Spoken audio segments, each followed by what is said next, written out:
Кезектеги маегинде акыркы кезде коомдо талкууланып жаткан актуалдуу маселелерге жооп берди.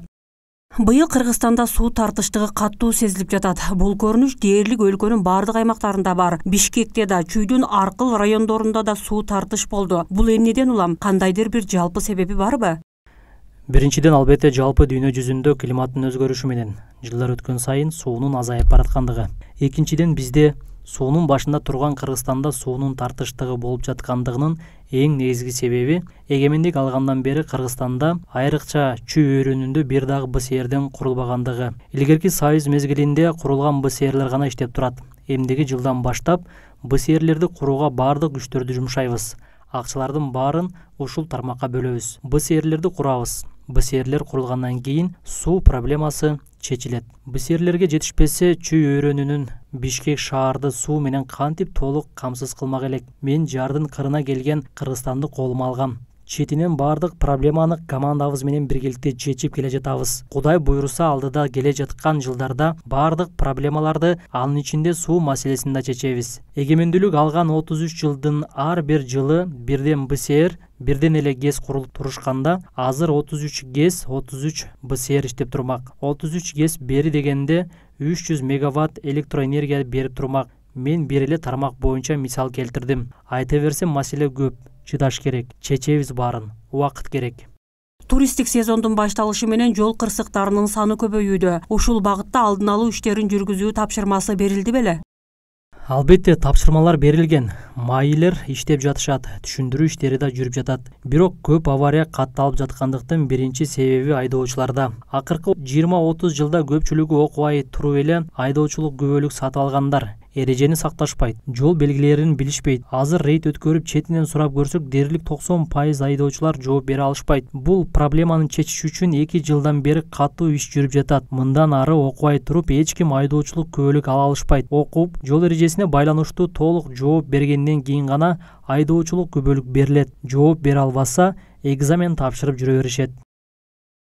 Эниңиз Улан Жапаров коррупциялык иштерге аралашкан деп шектелип кармалды. Жакында эле баш коргоо чарасы каралып, камакта калтырылды. Ушул боюнча кандай комментарий бере аласыз? Азыр заман башка, баарына бирдей мамиле. Коррупцияга аралаштыңбы, мейли ким болбу камаласың. Мамлекетке канча чыгым келтирсең, 2 эселеп төлөйсүң.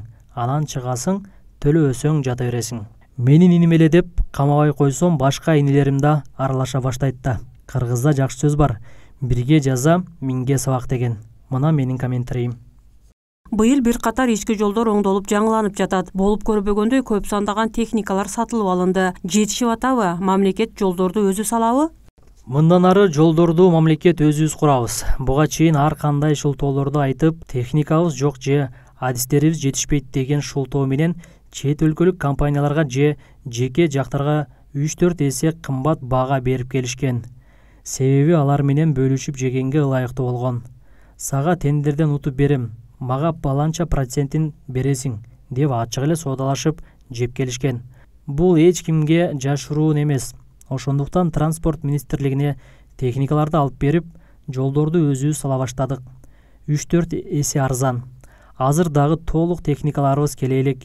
700-гө жакын техника келет. Кудай буйруса, келечекте ар бир айылга чейин асфальт басабыз. Күчүбүз да, бюджетибиз да жетет.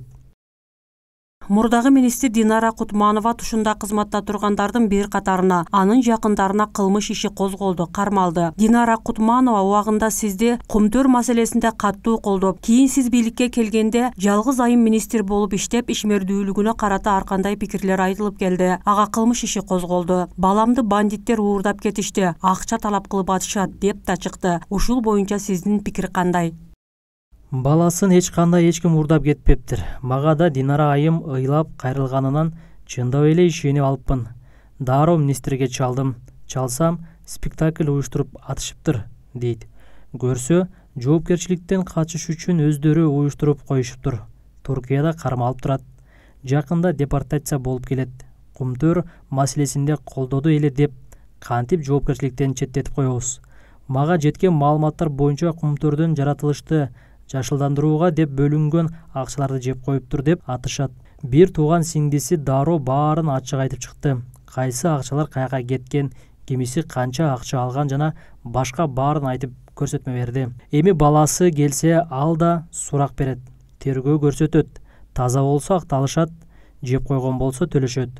Коомчулукка баары ачык болот. Жакында эле Россиянын тышкы иштер министри Сергей Лавров бизде мамлекеттик тил боюнча мыйзамдын кабыл алынышына карата пикирин билдирди. Анда ал бардык мамлекеттик кызматкерлерди мамлекеттик тилди билүүгө милдеттүү кылуу демократиялуу эмес экенин, мамлекеттик кызматкерлерден тышкары буга мугалимдер, дарыгерлер кошулганын айткан. Чын эле бул мыйзамдын иштөөсү менен расмий тил орус тили дискриминация болобу?